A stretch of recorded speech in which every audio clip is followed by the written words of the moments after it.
Now you can probably hear that storm raging outside. I'm in this here tent. I'm in between two walls. Maybe I'll see if I can get some footage of it in the morning. But I'm under a tarp and it's pouring lightning and thunder, man. It's all part of this game at times. I've been in some pretty heavy storms, man. Had a few rough nights, but most of them I got through okay. There's the tarp. There's my bike. Tarp strung to a tree over there.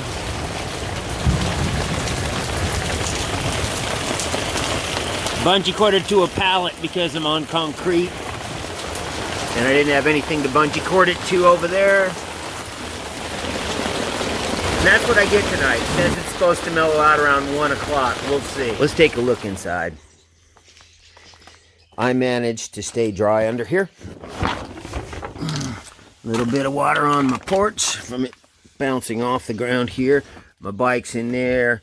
The camp's in here. One of the things I really hate about the tarps is I use these really heavy tarps. And it makes it so damn dark in there. I get tired of that. So if I can, I won't put the tarp over it. The light tarps are fine. They take up a lot less space when you roll them up. But they don't last very long. They start leaking rather quickly. This one will last the whole season. I think that one is 10 by 16 feet or maybe 12 by 16. This is simply a one-night stop while en route. And, you know, you don't always get the best places while you're traveling because you got to find a new one every night. But I pulled in here because I'll show you why. But one of the reasons is because it was available, and everything else that I found, or the other place that I found, was down by the Lake Superior, and there was just a lot of wind. So I took this. It is, let's take a look up there if we can. Some kind of a concrete, had something to do with concrete and building supplies, it says, okay? And here's my spot. I guess that thing was used for mixing concrete. This place has obviously been abandoned for quite a while. So I came in here because it was just less windy. You see the way we got, I got something on both sides of me, trees on that side, which it was, far less windy. But I had no idea that storm was going to come in last night. So when it started to look like rain, I hung up the tarp. And you guys saw how it rained. And one of the things I knew once I realized the rainstorm was going to come in was that I was going to get runoff from that roof. See up there? Because I'm under an eave, I was going to get a bunch down on me, but I really just didn't have any choices. So I strung this tarp here. You can see I got it at a steep angle. Unfortunately, there was a nail up there on the wall I was able to tie it to. Doorknob here, right? I had to bring a crate because this is concrete. I couldn't use a stake, so I found a crate. That one gets a tree. The other side gets a trees. So in long term staying out like I do, I mean, when you're in good weather, your camp seems fine and, you know, it's all good. But when you get a serious storm comes in, which of course I've had many, and there's nothing between me and it except my equipment, I mean, you're not going to die. I mean, you could stand out in that rainstorm. It would just be a bummer. But it's miserable. When there's nothing between me and the weather except my equipment, you know, you like, for a storm like that, that's when you really think about, I need some equipment that works. So what I found out over the years is all tents leak. When they're brand new, maybe they don't leak for a while. I used to use very expensive tents, but, you know, they wore out. Maybe they didn't last much longer than the cheap ones, if any. And I got tired of that. And so I began using cheap tents, but they all leak eventually if you use them day in and day out. So I learned from the guys in Oregon about using tarps. I watched what they do up there at their bike rallies, and I've got that in some other videos. And so I'm going to talk a little bit, I guess, about the tent I use. I get a cheap tent and I make modifications to it. We'll get to that in a minute. Well, we are obviously not in Michigan anymore, but I'm going to talk a little bit about my choice of tent. And one thing I want to say for sure is that the equipment is a personal preference thing. It always is. One guy likes one thing, tent or whatever, and another guy likes the other one. So I'm just going to show you what I do. First off, I used expensive tents for quite a few years. But the thing is, I wear one out every couple of years, and then I have to go get another expensive one, and more often than not, they've changed the design to one I don't like. So I've gone to using cheaper tents, but I make a few modifications. I don't suggest you do this, but this is what I do. Okay, now they make what they call two-man tents, but really what they're talking about is either two gay Chinese or two kids, I guess, because they're just so small. I tried them for quite a while. A lot of guys started off with them. And eventually I went to three-man tents, and what I like, this one here has a 7 by 7 foot floor space, and I think a 50-inch inside height. And if, like I've seen them that are short with the same floor space, but they feel real small inside because the sides come over, you know, lean over real quick, makes them feel smaller. So let's just take a look at what I got, and I'll show you what I've done to it to change. Okay, a little customization. I guess I'm bad about customizing stuff. First off, we have, this is actually a Wenzel. They call it a ridgeline tent, but this is not the original lid that came off of it. For some reason, Wenzel just can't seem to figure out that this tent came with a red top, and they just can't seem to figure out that almost nobody wants red unless they're a hunter. I mean, Coleman figured it out, you know, their stuff's all forest green. When you're camping in the forest, but anyways, in my case, I want the stealth.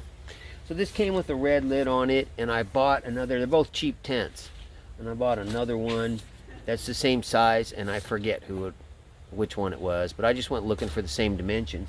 And so this lid goes all the way down on the sides, which the original one doesn't, and it just fits the tent. Now, one thing I always try to do, I have for years, is the cheap tents come with fiberglass poles, which are really weak, and so I always put aluminum poles in them. They used to be hard to get. I had to like get them from a good tent somewhere, and then they last me about 3 tents, the poles do, and they'll start breaking. Sometimes I'll keep extra pieces, but I find out now you can buy aluminum poles on the internet, and they're not that much money. So I just bought a set for this for like 24 bucks and then cut them to fit. Okay? And the reason I use this, they are so much stronger. You can see I have them in here. Alright?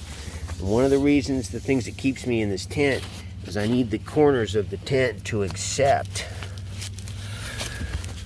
the new poles. Okay, and I don't know if you can see, but these have these little cups they just stick into, which makes that possible.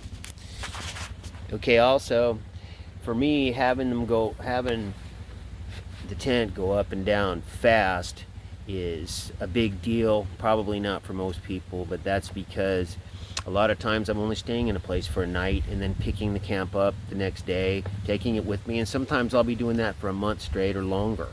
It gets to be an old routine, and I get sick of it, so I started looking for stuff that goes up and down quicker. Most of these, you got to take the top, what do they call it, the fly, off of them in order to put them up and put them down.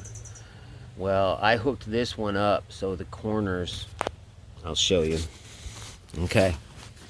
If you can see, I got this stuff at a hardware store and just made it so that you can put the tent up with the fly already on it. The other thing is I like sleeves. Some guys like them clips. For them, I guess they're faster to put up, not for me. I can leave the top on, throw those in. One time I timed from having everything on my bike to having the bed out like that, and it was 6 minutes. Having it off and on to where the bed's laid out. And putting it away takes longer, but I don't care so much in the morning. But at night when I get home, I don't want to screw with it, man. I just want to get in the house, you know. So those are a couple of mods I made. Aluminum poles. I put the corners so they can be taken on and off, or left on, so the whole thing can be put up. I guess I like a 7 by 7 foot floor, I told you guys, with I think it's a 50-inch ceiling. They come with this thing here which you have to put on and off. What I did was just wrap electrical tape around it so that it stays on there, because I use it to throw a light up there sometimes. So Have I done anything else to it? I put these ties on this new fly. Well, it came with a couple, but a couple of them I put on for wind. See, I got these. We've had some wind lately. I don't normally use any of this unless I'm going to be there a while and it's windy.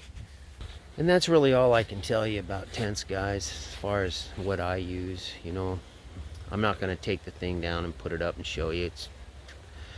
That was it. But it's really a matter of what you want, what tent you like. And if you buy an expensive tent, for most people it will last them 10, 20 years. For me, every 2 to 3 years. The second year it's pretty wasted. By the third year I can hold it together if I start repairing it. The zippers will start splitting open, but it's not the zipper that's worn out, it's the little pull on it. And I've replaced them many times. The expensive tents come with a zipper pull that's made out of a hard steel. It doesn't wear out as quickly. The cheap ones have the soft stuff, and when you take the pull off you can see it's shot. So I'll get to repairing them. Now I get these cheap ones. A lot of times I just buy a new one. By then it's starting to get worn anyway, but I have fixed them for long periods of time before and kept them alive for a long time. And I'll show you pretty much how you do it. Okay, the zipper's here, and it will eventually start. You zip it and it'll just split open. It's not the zipper itself. It's this little guy right here. And what I gotta do is come back here, cut the stitching open, pull this one off, and then work another one onto it, which is tricky. And once it's on there, I'll just stick a piece of duct tape on either side, which works to keep, to hold it back, this end back together. I imagine you might be better off to sew it, but I'm too lazy for that. And the duct tape I just never do it, and the duct tape works fine. And you probably will never need to know that trick. One time I was stuck somewhere, and the zipper went, and I had mosquitoes where I was, and I had to take one of the zippers out of the window because I didn't have a spare, one of the pulls, and put it in the front door. But now what I do is whenever I find a dead tent at a rally, something somebody left, I cut the pull off. I've got a few of them in my bike. The poles can be cut, they can be repaired, a new cord can be purchased for them. I used to get it at Bass Pro. I'm sure you can buy it wherever now. That's what I do. That's the tent I use. 3-man, 7 by 7 foot floor. I think 50-inch ceiling, and it's like the perfect size. And that's all I can tell you about it. That's just me. You might like something else, but I'll tell you what, everybody that's out here for any length of time gets sick of the 2-man tents. They're just too damn small. Shall we take a look at my new dog, the little dog I saved down here who was starving when I found her? She was a Chiquita. I named her Chiquita because she's Mexican. I found her down here starving and out of water. She probably would have been dead in a few days is what it looked like to me. So I brought her home, started feeding her. She got fat pretty quick, and she's the kind everybody likes. Everybody wants her. I've gotten pretty attached to her, huh? Yeah. Let's see. You gonna chew on me, baby? She's the really cool kind. But there's a woman here who wants her when I leave. I hate to break her little heart because she's attached to me, follows me everywhere. You know how they get. But taking a dog, man, there's a lot of work involved in that. How you doing, baby? So there she is. Little Chiquita, my companion for now. As usual, guys, I've included a donate link in the drop box below for anybody who wants to help me keep the stuff going. Of course, there's never any pressure there. And I've also included a link or two to some other videos I've made that you might want to go check out. And I'll see you all on the next video.